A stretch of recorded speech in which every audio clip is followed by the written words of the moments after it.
우리 다 함께 묵상기도 하시며 예배를 준비하겠습니다.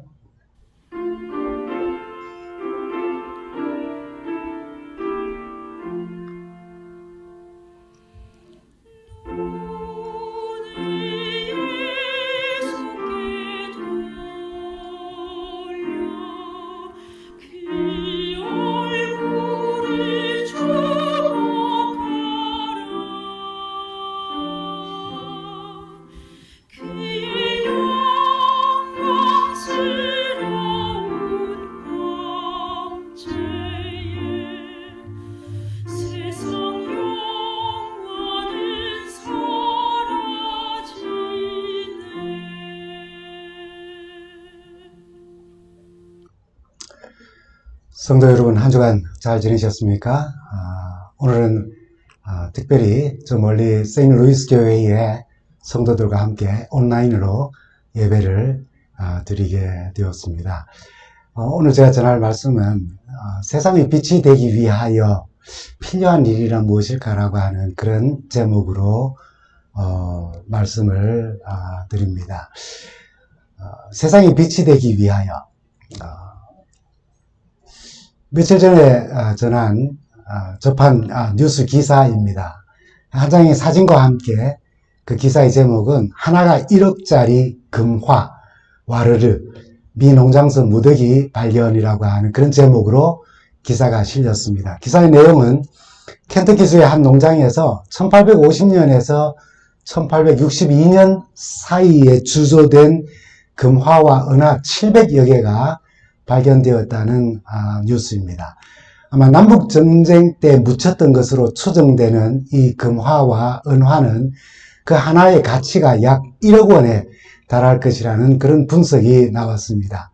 물론 전쟁통에 돈을 쓸 수 없었기에 그 돈을 묻을 수밖에 없었겠지만은 이렇게 많은 금, 은, 주화를 소유하고 있었던 이유가 뭘까요? 사용하지 않고.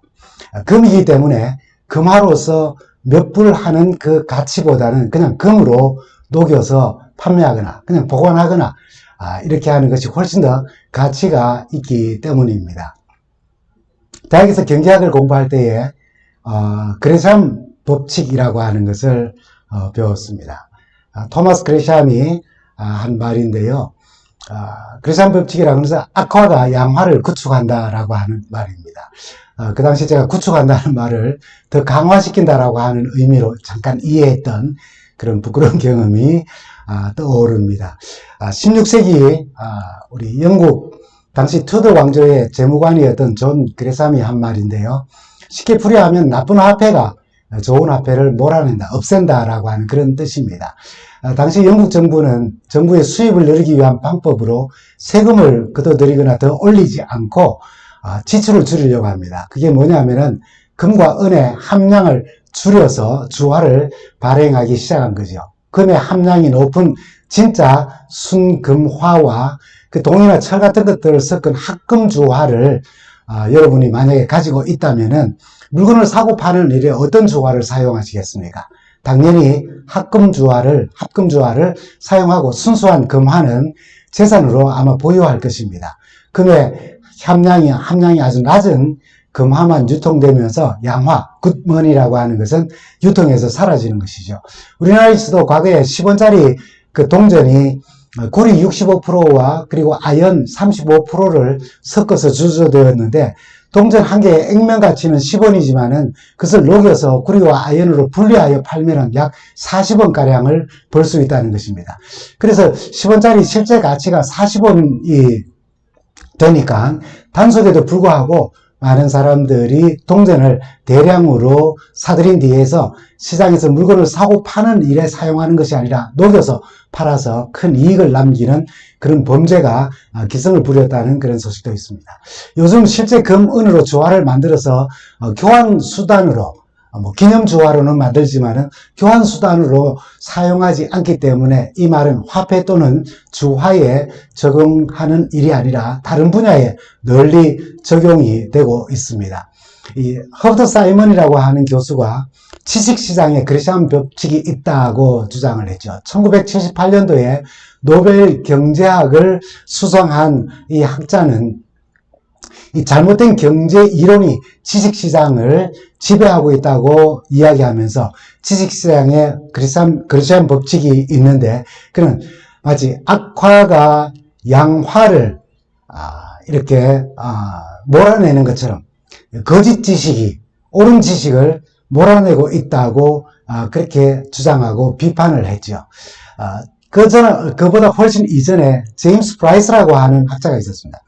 정치판에 그리시안 법칙이 있다고 이야기했죠. 100년 전에 이미 영국 옥스퍼드 대학의 민법학자인 제임스 프라이스는 정치판에 그리시안 법칙을 이야기합니다. 그는 자신의 책, 왜 훌륭한 인물은 대통령으로 선출되지 못하는가라고 하는, 지금 제가 뭐 정치 이야기를 하려고 하는 말씀입니다. 아닙니다. 그가 이야기한 겁니다. 왜 훌륭한 인물이 대통령으로 선출되지 못하는가라고 하는 그 책에서 이렇게 말하죠. 경쟁, 이전 투구, 이런 정당 정치에 본질상 정말 훌륭한 인물이 지도자로 선출되기는 정말 어렵다는 것입니다. 국정 운영을 잘하는 대통령의 자질, 그것보다도 당장 선거에서 이길 수 있는 후보를 선호하는 정치 과정에서 이런 문제점이 있다는 것입니다. 그래서 2013년도에는 UC 데이비스의 정치학자인 셰릴 보드로라고 하는 교수는 아예 이렇게 말했습니다. 나쁜 정치가 좋은 정치를 몰아내는 그리시안 법칙이 정치에 있고 그것이 작동한다라고 이야기합니다. 그뿐 아닙니다. 사실 이제는 우리 일상생활 속에서도 이 그리시안 법칙이 있습니다. 예를 들면은 정품을 우리가 사는 것보다는 값싼 모조품이나 짝퉁 또는 복제품을 더 많이 우리가 사고 그것이 계속 유통되면은 정품은 설 곳을 잃게 된다는 것입니다. 실력 있고 청렴한 공직자가 도태되고 권물술수에 능한 그런 사람들이 공직사회에 남게 된다는 것입니다. 성적을 우선으로 하는 그런 교육 형태가 극성을 부리면은 학교 교육보다는 학원을 선호하고 사교육비가 증가되는 그런 현상이 일어난다는 것이죠. 시청률을 우선으로 하다가 보니까 막장 드라마가 건전한 가족 드라마보다 인기가 높고 더 많이 방송되기에 작가들도 건전한 드라마를 만들기보다는 막장 드라마를 더 많이 만들어낸다는 겁니다. 인터넷에도 댓글 문화가 있는데 좋은 댓글보다는 아주 악성 댓글이 더 많이 강하게 활성화되면은 좋은 댓글들은 인터넷상에서 점점 사라지게 된다는 것이죠. 그래서 나쁜 것들이 왕성하게 나타나면은 좋은 것들의 영향력이 점점 그 영향력을 잃고 사라지게 되는 현상을 말할 때에 사용하는 일반 관용구로서 그리시안 법칙, 그래서 악화가 양화를 구축한다, 쫓아낸다, 없애버린다라고 하는 말을 사용하는 것입니다.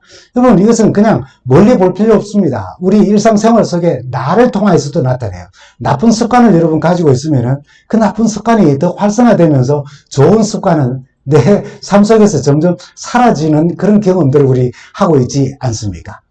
그런데 이런 세상을 어떻게 우리가 살아야 할지 주님은 본문에 우리에게 이렇게 말씀을 합니다. 너희는 세상의 빛이다라고요. 주님은 제자들과 무리를 향해서 너희는 세상의 빛이라고 그렇게 말씀하십니다. 악으로 인해서 선한 영향력이 점점 약해지는 그런 세상에서, 그런 세상살이에서 어둠을 밝히는 선한 영향력을 끼치며 살라는 그런 권고의 말씀이죠. 근데 여러분, 당시 주님의 말씀을 경청하던 사람들이 이 말씀을 들으면서 어떤 생각을 하였을까요? 지금 여러분들은 너희는 세상의 빛이다 라고 하는 이 예수님의 말씀을 들으며 성경의 말씀을 읽으며 어떤 생각이 듭니까? 예수님의 말씀을 듣던 그 당시 제자들이나 무리들 모두 다는 아닐지라도 대부분 사람들은 그 사회에 어떤 영향력을 끼치는 그런 사람들이 아니었어요. 비록 도덕적이고 양심적이며 그리 악하지 않는 삶을 살았다 할지라도 세상을 비추는 빛된 삶을 사는 그런 사람들은 아니었다는 것입니다. 정치적 권력을 잡고 있는 사람들이 아니었어요. 재력이 있어서 어떤 단체를 조직하여서 그 지역사회에 영향력을 끼치는 그런 사람들이 아니었다는 겁니다. 특정 분야에서 두각을 드러내어서 학문적 성취를 이루거나 여론을 주도하는 그런 영향력이 있는 사람들이 아니에요. 유대 종교 안에서조차도 소외받는 그런 사람들이었고 종교적 힘을 가진 제사장들이나 바리새인들을 장로들에게 오히려 치여서 사는 그런 사람들이었습니다. 주님의 말씀을 듣기 위해 모인 이 사람들은 그저 평범한 민초들이었어요. 학문적으로, 정치적으로, 경제적으로, 사회적으로, 신앙적으로 무슨 업적을 남기며 빛을 발하는 그런 사람들이 아니었다는 말이었죠. 그럼 침례 요한으로부터 그의 기별을 들었던 사람들은 세리와 창기들, 죄인들, 권력을 이용해서 남을 억압하고 갈취하는 군인들, 그들이었고, 요한 이후에도 예수의 말씀을 듣는 사람들은 그런 사람들이었습니다. 아마 세상의 빛이라는 소리를 들은 사람들은 당시 종교적으로 모범생인 소위 당시의 율법을 또 필사하고 잘 가르치고 해석하고 하나님을 잘 섬긴다고 자부하는 서기관이나 바리새인이나 율법학사나 제사장이나 장로들이나 종교 지도자들이라고 생각하지 않았을까요? 그들이 세상의 빛이라고요. 그러니 그들이 주님의 말씀을 들으며 금방 수긍이 가지 않았을 수 있습니다. 이해가 잘 되지 않았을 거예요. 오히려 부담이 더 컸을 수도 있습니다. 지금 우리가 이 말씀을 들으며 너희는 세상의 빛이다, 소금이다 라고 할 때 자신의 삶을 돌아볼 때 좀 약간 살짝 당황하지 않습니까? 우리가 어떻게 세상의 빛이 될 수 있을까요? 인간이 범죄한 이후에 그 당시의 사람들이나 오늘 우리는 빛을 잃은 사람들입니다. 그러면 창세기 6장 5절에 범죄한 이후에 하나님께서 세상 사람들을 볼 때 이렇게 말씀하셨어요. 여호와께서 사람의 죄악이 세상에 가득함을 보시고 또 그 마음으로 생각하는 모든 계획이 항상 악할 뿐임을 보시다고. 여기에 무슨 빛이 비추어집니까? 빛을 잃은 사람들이에요. 요한복음 8장 44절에는 너희는 너희 아비 마귀에게서 났으니 구약을 지나고 신약시대에 와서도 사람은 똑같다는 것입니다. 너희 아비의 욕심대로 너희도 행하고자 하느니라. 나면서부터 빛의 아들이 아니라 마귀에게서 난 사람들, 빛이 없는 사람들, 마귀의 영향력 속에 있는 사람들이라는 것입니다. 그래서 에베소서 2장 10절에 보면은 전에는 허물로 그리고 죄로 죽었던 사람들이라고 이야기를 합니다. 그러면 오늘 말씀의 제목처럼 그들이 그리고 오늘 우리들이 어떻게 세상의 빛이 될 수가 있나요? 왜 주님은 빛이 아닌 우리들에게 너희는 세상의 빛이라고 말씀하시는 겁니까? 그래, 능력이나 지혜나 권세를 얻어서 도덕적으로 윤리적으로 종교적 그런 선행을 통하여 세상을 비추는 빛으로 이렇게 인정받는 것보다 더 중요한 사실이 있어요. 우리가 세상을 비추는 빛의 근원을 성경은 이렇게 말씀합니다. 요한복음 1장 9절에서 10절입니다. 참빛, 곧 세상에 와서 각 사람에게 비추는 빛이 있었나니 그가 세상에 계셨으므로 세상은 그로 말미암아 지은 바 되었고 또 세상이 그를 또한 알지 못하였다고요. 분명히 참빛이 있는데 세상에 오신 빛이라고요. 창조 사역에 함께 하셔서 세상이 그로 말미암아 지은 바 되신 분, 그가 누구입니까? 바로 예수 그리스도이십니다. 요한복음 8장 12절에는 예수께서 또 말씀하여 이르시되 나는 세상의 빛이니라고 하셨어요. 그렇게 빛 대신 주님께서 오셔서 이 세상의 빛을 비추시자 그 결과는 마태복음 4장 16절에 어둠에 앉아있는 백성이 큰 빛을 보았고 그늘진 죽음의 땅에 앉은 사람들에게 빛이 빛이었다라고 말합니다. 예수님만이 참빛이십니다. 주님은 어두운 가운데 그리고 죽음의 땅에 앉아있는 사람들에게 빛이 되셨습니다.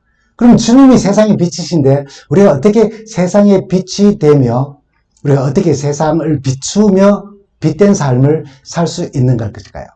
요한복음 8장 12절에 조금 전에 우리가 읽었던 말씀 나는 세상의 빛이다 하신 그 주님은 이어서 세상의 빛이 되는 삶을 이렇게 말씀하셨습니다.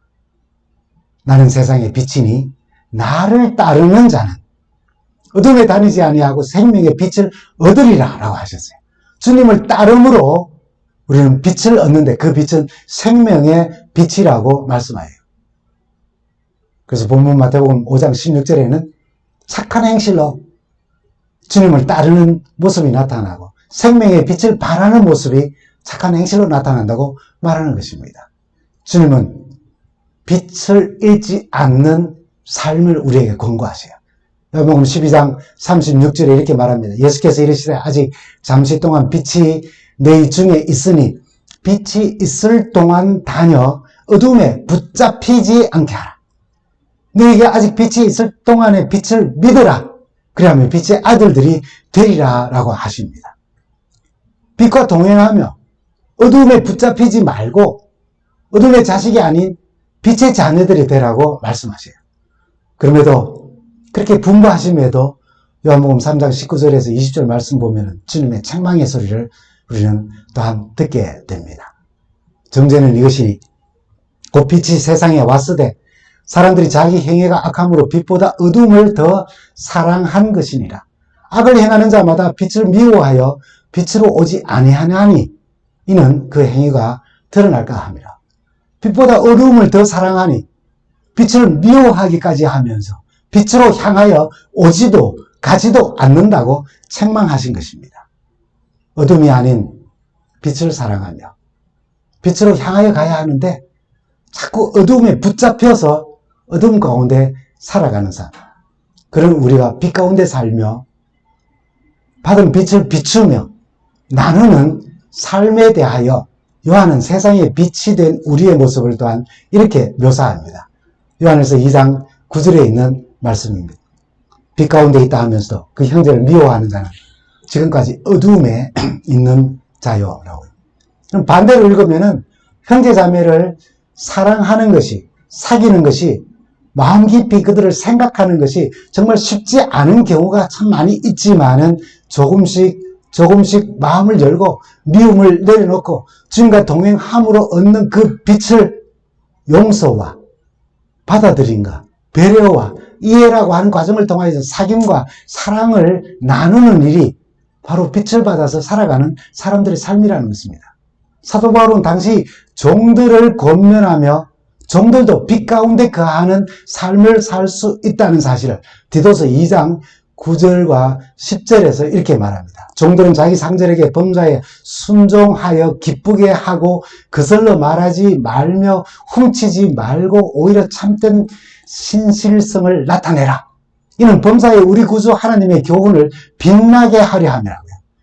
그런 삶을 통해서 하나님의 교훈이 빛나게 된다는 것입니다. 이 권면은 사실 오늘 우리 모든 인간관계 속에 적용될 겁니다. 지금은 종과 상전의 관계 없지 않습니까? 우리는 어느 공동체에 속합니다. 그것이 직장이든 무엇이든 어느 공동체에 꼭 속하게 됩니다. 모든 관계에 신실함으로 행하는 것은 빛을 발하는 삶이에요. 직장이든 어떤 공동체에 속해 있든 항상 기쁘게 일하고 상식에 좀 어긋나고 기분이 상한다고 험한 말로 대꾸하거나 다투지 말고 또 자기의 유익을 위하여서 타인의 손실을 입히는 훔치는 일들, 그런 일들을 하지 말고 인간관계에서 온전히 신실한 삶을 나타내는 것은 우리에게 주신 빛, 하나님의 교훈의 빛을 우리의 삶을 통해서 더 환하게 하는 일이고 그 빛의 근원이신 주님을 더 잘 드러내는 일이라고 말하는 것입니다.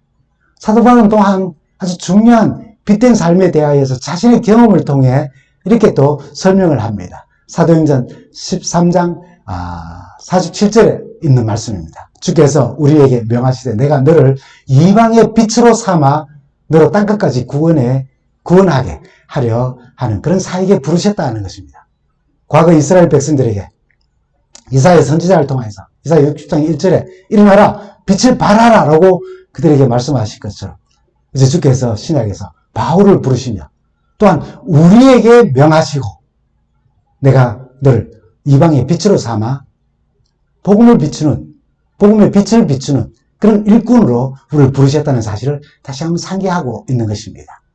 주님 크신 사랑 안에서 정말 미움을 내려놓고 주님 사랑 안에서 용서하며 형제자매와 복음 안에서 사귐을 가지며 빛이 되라고 하세요. 어떤 공동체에 속해 있든지 기쁘게 일하면서 기분에 따라서 분위기를 해치는 사람이 아니라 또 자신의 유익을 챙기기 위하여 다른 사람에게 해를 끼치는 그런 그 당시에는 훔치는 일들 그걸 하지 말고요. 모든 인간관계에서 신실한 삶으로 우리에게 주신 빛을 더 밝히 비추는 사람이 되라고 하시며 바울처럼 우리가 온 세상을 두루다니며 성경을 가르치고 복음을 전하지는 않더라도 우리가 있는 곳에서 때를 얻든지 못 얻든지 하나님의 은혜와 주님 십자가 사랑을 나누는 일꾼으로서 세상에 빛이 되라고 그렇게 말씀하시는 것입니다. 너는 세상의 빛이라 하신 주님은 우리의 착한 행실로 빛을 발하기 위해서는 빛 대신 주님을 따르는 일에서부터 빛의 자식들 된다고 그렇게 말씀하셨어요. 그것으로 시작되는 일이라고요. 우리가 억지로 빛을 만들어내는 것이 아니라 주님을 따르면서 주님을 닮아 주님께서 비추신 빛을 우리가 잘 반사하는 일에서 시작되는 일이라는 것입니다. 주님을 따른다는 것, 주님과 동행한다는 것, 어떻게 이해하면 좋을까요? 여러분들이 스스로 답을 가지고 있을 것입니다. 또 그렇게 동행하시며 주님을 따르고 계시니까요. 눈에 보이지 않는 주님과 동행하고 주님을 따른다는 것은 말씀을 통해서 만나는 예수님과 공동의 관심사를 가지고 살아가는 것이라고 저는 생각해 봅니다. 바울은 로마서 13장 12절에 밤이 깊고 낮이 가까웠으니 그러므로 우리가 어둠의 일을 벗고 빛의 갑옷을 입자라고 권고합니다. 주님으로 아예 옷 입자고 주님의 모습으로 살아가자고 주님과 동행하며 주님과 공동의 관심사를 가지면서 주님을 옷 입자고까지 그렇게 이야기하며 빛을 발하는 사람들이 되자는 것입니다. 누가는 우리에게 우리 주님의 간절한 부탁의 말씀을 우리에게 이렇게 전합니다.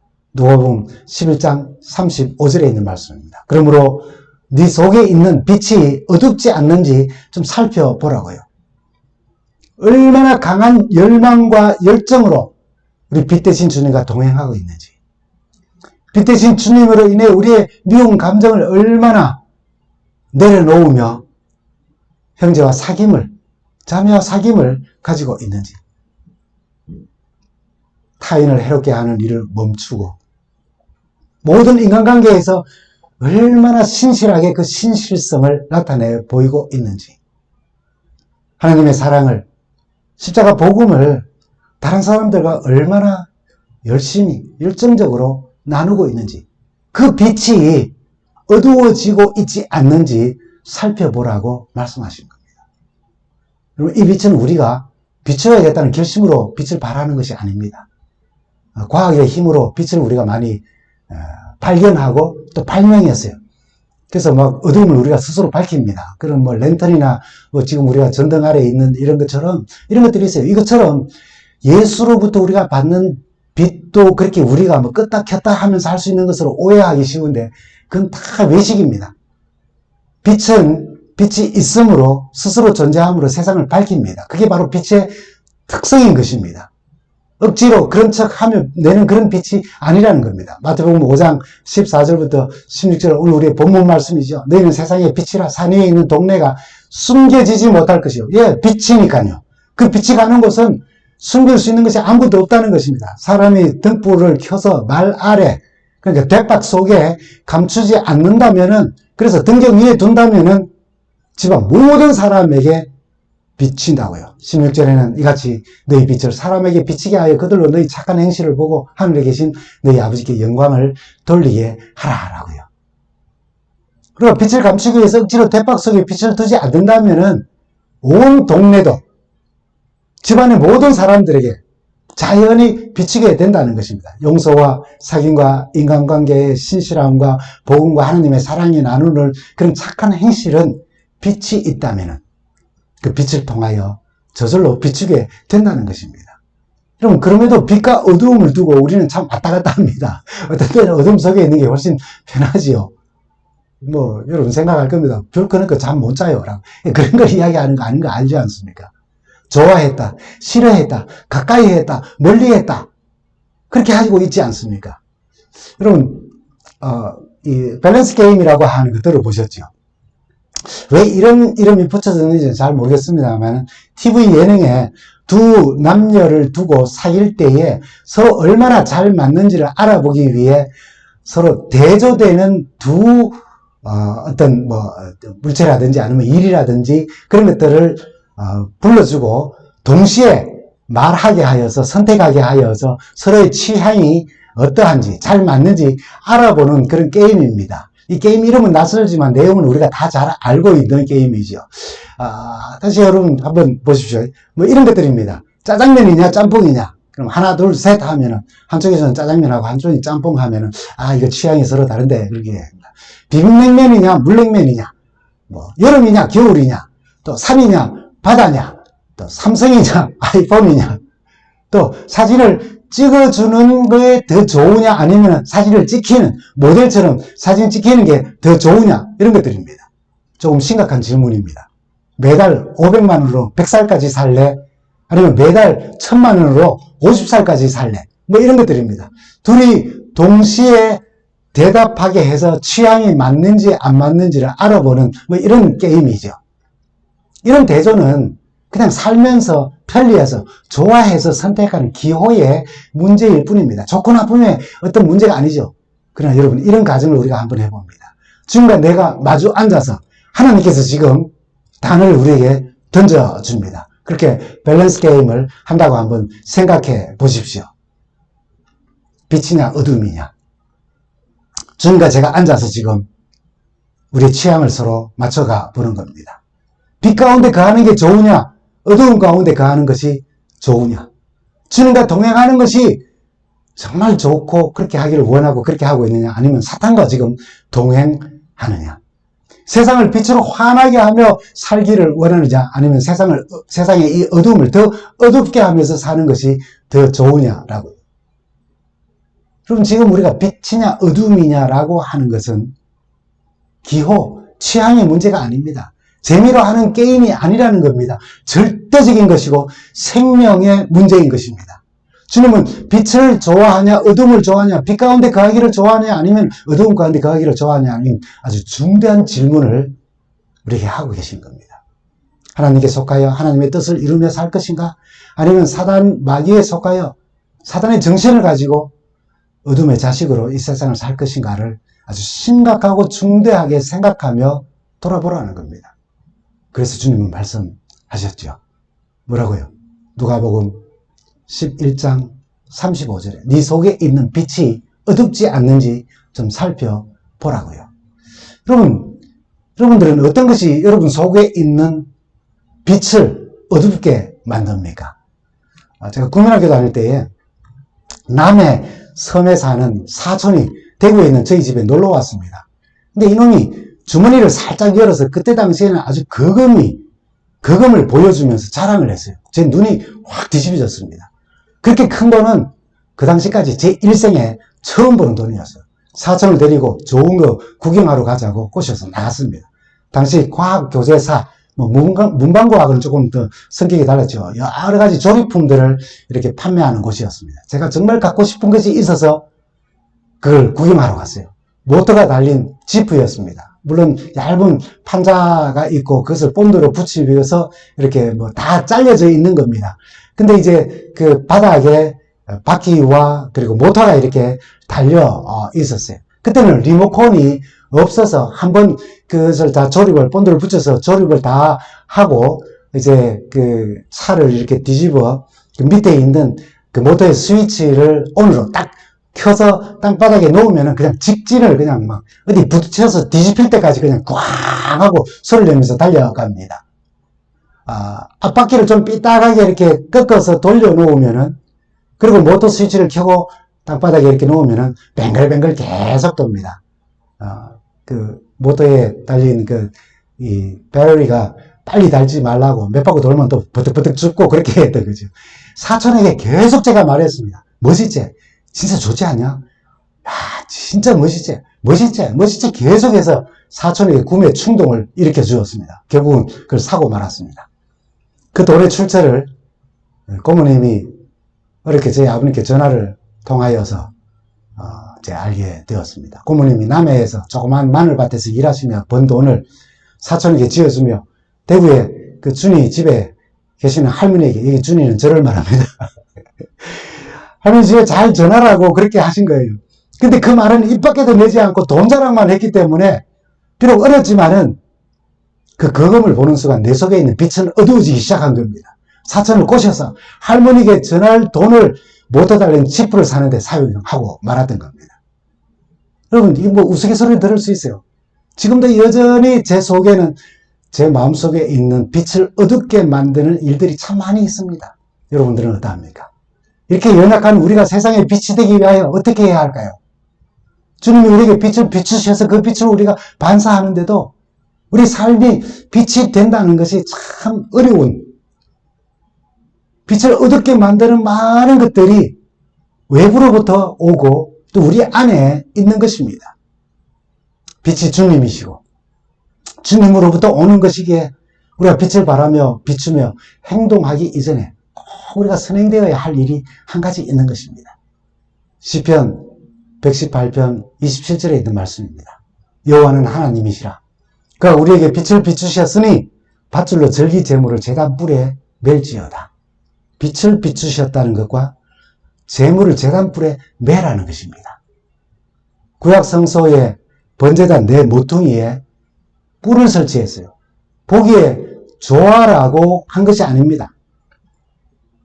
그 용도를 보면은 첫 번째는 짐승을 잡아서 제사 드릴 때에 내 모서리 뿔에 제물의 피를 발랐습니다. 제단의 뿔의 피로 구속의 사랑을 기억하고 구약 사람들에게 있어서는 그리스도의 희생을 생각하게 하는 것이었습니다. 두 번째는 성전 제단의 뿔은 용서의 상징이었어요. 그 뿔을 잡으면 용서해 주었습니다. 물론 이것만 믿고 막 함부로 살인하고 범죄하는 사람도 다 살았다는 뜻은 아닙니다. 반역을 도모했던 아도니아가 제단 뿔을 잡았을 때 솔로몬이 그를 죽이지 않았습니다. 제단의 뿔을 잡는 것은 예수를 붙잡는 것과 같은 것이었어요. 세 번째는 제물을 묶어 매는데 사용되어졌습니다. 왜요? 제물이 불에 타는 동안에 튕겨서 제단 밖으로 떨어지지 아니하도록 묶게 했어요. 근데 이 사실을 시편 기자는 우리가 받은 빛과의 관계로 설명을 합니다. 다시 시편 118편 27절의 말씀을 봅니다. 여호와는 하나님이시라. 그가 우리에게 빛을 비추셨으니 밧줄로 절기 제물을 제단불에 매라고요. 조금 전에 말씀드린 것처럼 제단의 뿔은 제물이 다 타기도 전에, 제가 되기도 전에 튕겨나올 것을 방지하기 위함이었어요. 온전한 제사, 드림, 헌신을 위해 제물을 번제단에 줄로 꽁꽁 메어야 했습니다. 이렇게 시편 기자는 빛을 받았는데 그 빛을 잘 발하기 위해서는 자신이 드려지는 제물과 지금 동일시하고 이 말씀을 기록하는 것입니다. 온전한 번제가 되기 위하여 제단불에 제물을 묶어버리는 것처럼, 그래서 죄조차도 남길 수 없을 만큼 온전하게 타버리는 그런 제물이 되어 될 만큼 예수와 동행하고 예수를 붙잡고 예수의 뜻을 따라 살아가는, 주께로부터 받은 그 빛을 반사하는 그런 우리의 삶이 그 제단의 희생의 제물이 되어서 제단불에 매여 있는 제물처럼 되어야 한다는 것입니다. 다시 한번 시편 우리 118편 27절에 있는 말씀을 읽으면 우리에게 빛을 비추사, 우리에게 빛을 비추셨으니 밧줄로 절기 제물을 제단불에 메어라고요. 여러분, 시편 기자들의 삶은 대부분 참 파란만장했습니다. 때로는 자신이 지은 죄로, 때로는 억울한 모함으로, 때로는 이유 없는 미움으로 참 고난을 받았지만 승리한 삶을 시로 고백한 것입니다. 그들의 경험들을 지금 상황으로 우리가 생각하면 교회를 떠나고 싶고 하나님과 멀어지게 하는 것입니다. 받은 바 빛을 더 어둡게 하고 아예 어둠 속으로 들어가고 싶어 하는 그런 일들입니다. 그러나 주님과 동행하며 허락하신 빛을 비추며 사는 것을 최고의 영광으로 여겼기 때문에 그러함에도 그 빛을 잃어버리지 않도록 빛의 근원이 되시는 분에게 자신을 꽁꽁 묶어달라는 그런 의미입니다. 주님께서 우리를 향하여 세상의 빛이라고 하셨어요. 그럼 우리도 모르게 때로는 의도하며 때로는 정말 타인의 혹은 외부로부터의 어떤 압력에 의하여 불행하지만 어둠의 영에 붙잡혀 매이고 빛을 잃어버리기도 합니다. 그러하지 아니하도록 세상의 빛이 되기 위하여 주의 제단에 우리 자신을 꽁꽁 메어달라는 이 기도는 주님께 빛을 받고도 대박 속에 넣어버리거나 한 달란트 받은 사람처럼 그 빛을 땅 속에 묻어버리거나 하는 그런 행동을 하는 그런 연약한 우리에게 큰 각성과 울림과 도전을 주는 메시지인 것입니다. 주께 빛을 받고 나는 지금 어디에 매여 있는지를 생각해 보십시오. 네 속에 있는 빛이 어둡지 아니한지, 어두워지고 있지 아니한지 살펴보라고요. 세상에 매여 있는지, 재물에 매여 있는지, 명예에 매여 있는지, 사탄이 주는 어둠의 영에 매여 있는지, 아니면 재단 뿔에 매여 주님께 매여 주님과 동행하며 주님께서 우리에게 허락하신 빛을 발하는지, 그것을 살피며 예수님의 구속의 사랑에 감사드리고 기억하며 예수를 붙잡고 예수께 매여서 세상에 빛을 비추며 살면서 다시 오시는 우리 주님을 뵙기를 간절히 바랍니다. 감사합니다.